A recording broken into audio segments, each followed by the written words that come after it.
Assalamualaikum warahmatullahi wabarakatuh. Selamat malam semuanya.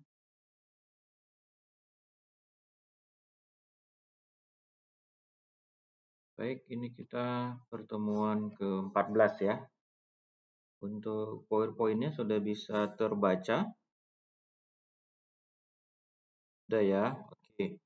Nah, pembahasan kita ya pada pertemuan ini tentang pengambilan data, analisa, distribusi peluang ya.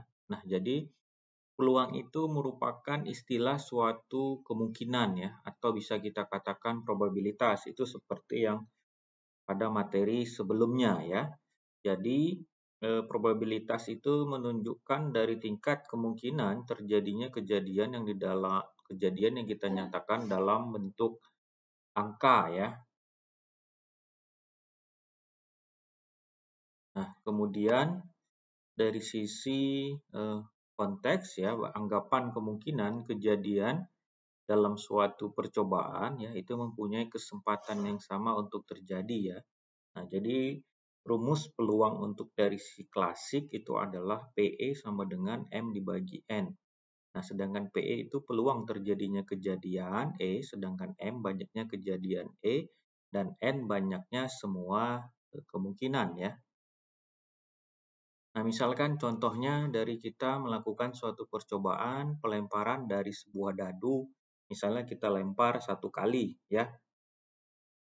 Nah, berapa peluang munculnya sisi angka 6? Nah, jawabannya E-nya itu adalah muncul sisi angka 6, sedangkan M-nya banyak sisi angka 6 dari sebuah dadu itu sama dengan 1, dan N banyaknya sisi dari sebuah dadu sama dengan 6, sehingga 1 dibagi 6 sama dengan 0,167, sehingga peluang munculnya sisi angka dari pelemparan itu sebuah dadu 1 kali itu adalah 0,167 ya.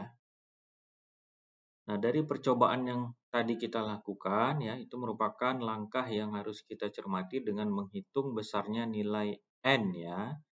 Nah, di mana dalam suatu teori peluang, nilai N itu kita sebut dengan jumlah dari ruang sampel. Nah, bagaimana cara kita untuk menghitung ruang sampel itu ada dengan metode perkalian, kemudian permutasi, dan juga kombinasi ya.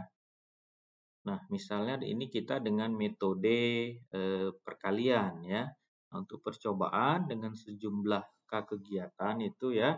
Nah, masing-masing kegiatan tentunya mempunyai sejumlah dan kemungkinan kejadian. Maka ukuran ruang sampelnya itu adalah N1 dikali N2 kali N3 dan seterusnya. Nah, contoh untuk metode perkalian, misalnya nih Pak Joni ingin membeli 3 barang elektronik.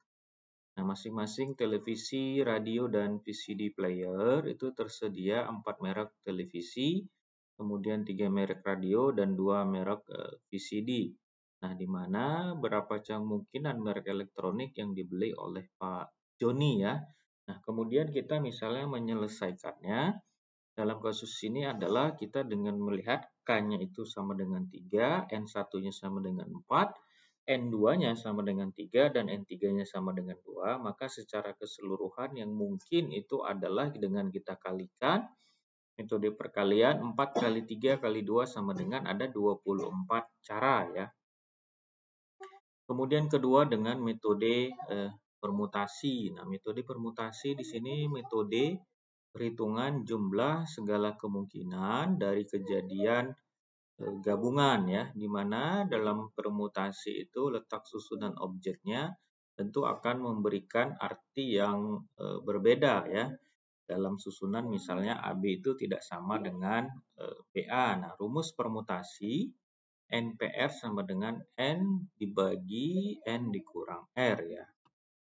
Nah, contohnya misalnya nih, apabila dari sebuah kelompok belajar itu terdiri dari 5 orang ya. Kemudian akan kita pilih 2 orang nah sebagai ketua dan wakil ketua kelompok.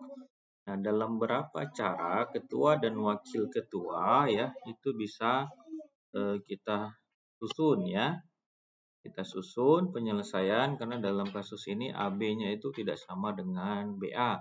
Sehingga kita masukkan ke dalam rumus permutasi Ya, 5P2 sama dengan 5 dibagi 5 kurang 2, hasilnya 5 dikali 4 sama dengan 20 ya. Kemudian ketiga dengan metode kombinasi. Nah, jumlah semua kemungkinan terjadi pada suatu percobaan ya dengan pengambilan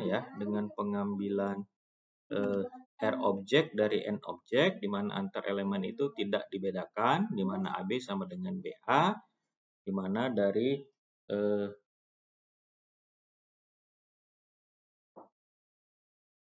persamaan dari NCR sama dengan N dibagi R dikali N kurang R ya. Contoh ya.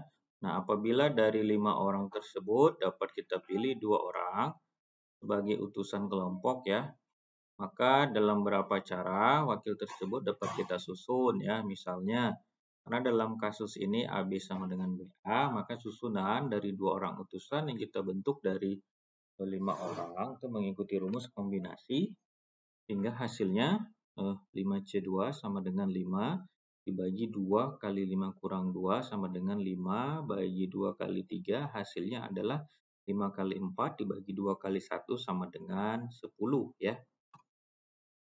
Ada beberapa sifat peluang ya. Apabila A itu merupakan peluang untuk kejadian A, maka yang pertama, peluang terjadinya A itu sebesar antara 0 sampai dengan 1. Peluang A lebih besar sama dengan 0, lebih kecil sama dengan 1. Nah, apabila peluang terjadinya A itu mendekati 0, pada kejadian tersebut kecil kemungkinan untuk terjadi. Sedangkan apabila peluang yang mendekati 1, maka kejadian itu hampir pasti terjadi. Nah, kedua, nilai peluang komplement dari suatu kejadian, yaitu 1 dikurangi peluang kejadian, PA sama dengan 1 dikurang PA, misal peluang muncul mata dadu pada pelemparan sebuah dadu adalah 1 bagi 6, sehingga munculnya dadu 1 kurang 1 per 6 sama dengan 5 per 6. Poin ketiga, jumlah dari sebuah peluang mungkin terjadi dari suatu peristiwa itu adalah 1. P A gabung B sama dengan P A tambah PB dikurang PA irisan daripada B. Jadi demikian untuk materi pengambilan data analisa distribusi peluang. Nah, kira-kira sampai sini ada yang mau ditanyakan, dipersilahkan. Sambil menunggu ada pertanyaan, silakan diaktifkan videonya.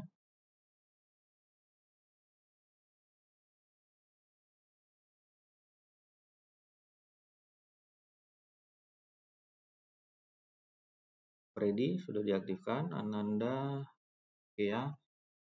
Berarti yang hadir 13 orang ya. Oke, saya ambil ya. 1, 2, 3. Oke, sudah. Baik, ada pertanyaan, tanggapan?